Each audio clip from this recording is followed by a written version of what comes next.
আসসালামু আলাইকুম রহমতুল্লাহ। আজকে আমি আইডিয়ার অল্টারনেটিভ ডিসপুট রেজুলেশন এটা সম্পর্কে একটু আলাপ করবো। যারা আইটিপি এক্সাম পরীক্ষা দিই তাদের জন্য এটা এই কোশ্চেনটা ফলো করা যায়। এই কোশ্চেনটা নিয়ে আলাপ করবো। আইডিয়ার নিষ্পত্তি কী, আইডিয়ার আবেদনের যোগ্যতা শর্তাবলী, আইডিয়ারের সুবিধাসমূহ উল্লেখ করব। তাহলে আইডিয়াটা হলো বিকল্প বিরোধ নিষ্পত্তি, ইংরেজিতে বলে অল্টারনেটিভ ডিসপুট রিলেশনশিপ।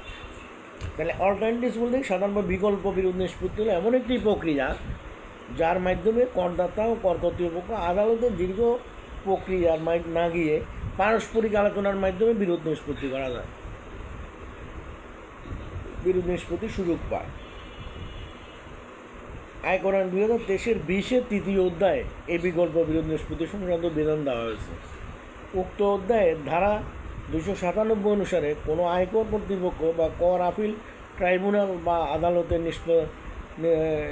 নিষ্পত্তাধীন কর নিরূপণ সংক্রান্ত বিরোধ এই অধ্যায় এবং এই অধ্যায়ের অধীনে প্রণীত বিধিমালা বর্ণিত পদ্ধতিতে এবং বোর্ড কর্তৃক সরকারি গেজেট প্রজ্ঞাপন দ্বারা নির্ধারিত যোগ্যতা শর্ত সীমা সাপেক্ষে বিকল্প বিরোধ নিষ্পত্তি প্রক্রিয়ার মাধ্যমে নিষ্পত্তি করা যাবে। জাতীয় রাজস্ব বোর্ড এডিআরের কর্মপদ্ধতি পরীক্ষণ করা হবে। এডিআর আবেদনের যোগ্যতা শর্তাবলী 2023-এ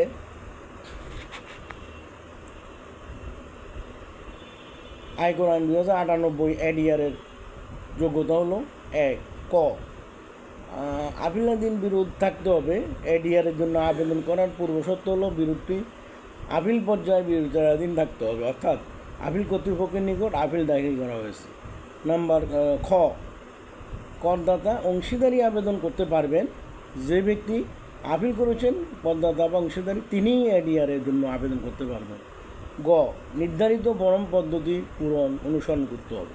এডিআর আবেদন নির্ধারিত ফর্মে নির্ধারিত পদ্ধতিতে সংশ্লিষ্ট আপিল কর্তৃপক্ষের নিকট দাখিল করতে হবে।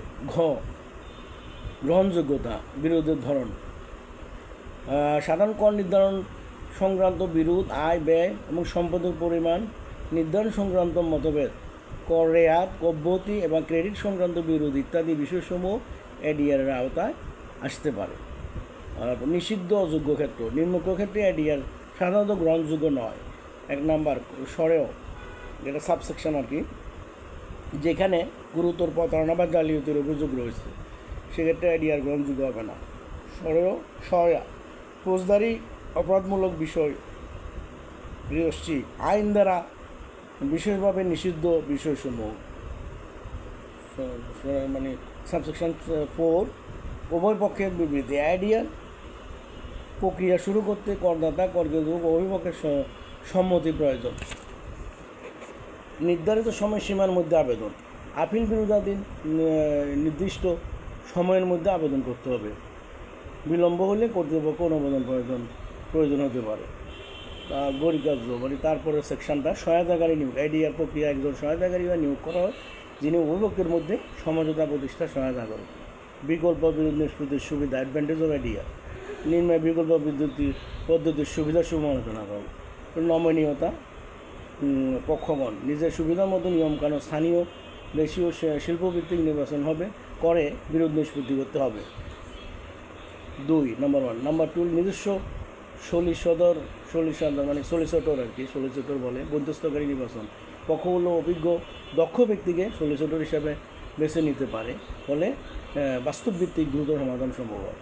নাম্বার 3 বিচারক ও জুরি অনুপস্থিতি, এখানে বিচারক বা জুরি থাকে না, ফলে আবেগ নির্ভর সিদ্ধান্তের সম্ভাবনা কমে এবং নিরপেক্ষতা বৃদ্ধি পায়। আর 4 কম খরচ, আইনজীবী দীর্ঘমেয়াদী মামলার এড়িয়ে খরচ বিরোধ নিষ্পত্তি করা যায়। 5 দ্রুত নিষ্পত্তি, আদালতের তুলনায় অনেক কম সময়, কখনো কয়েক ঘন্টার একদিনে কয়েক ঘন্টার মধ্যেই বিরোধ মীমাংসা করা যায়।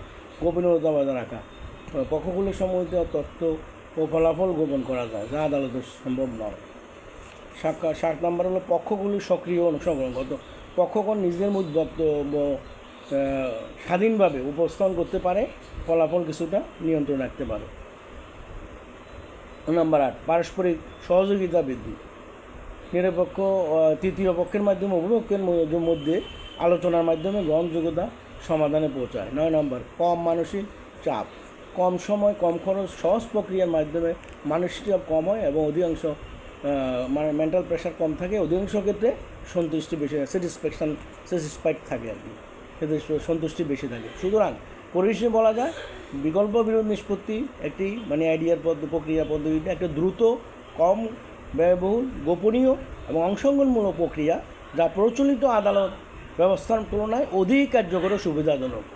তো সুতরাং এডিআর পদ্ধতিতে আমরা কী লাভ করলাম, এডিআর বিকল্প পদ্ধতি কী, শর্তাবলী, সুবিধাসমূহ এবং এটার সুবিধাসমূহ এগুলো আলোচনা করা হলো এডিআর পদ্ধতি, অল্টারনেটিভ ডিসপিউট রেজলিউশন। এটা আমাদের আইটিপি এক্সামের জন্য আমরা ফলো করতে পারি এবং 2024-25 সেশনের জন্য যে আগস্ট বা সেপ্টেম্বর পরীক্ষা হবে। ধন্যবাদ, সবাই ভালো থাকবেন, সুস্থ থাকবেন। আসসালামু আলাইকুম রহমতুল্লাহ।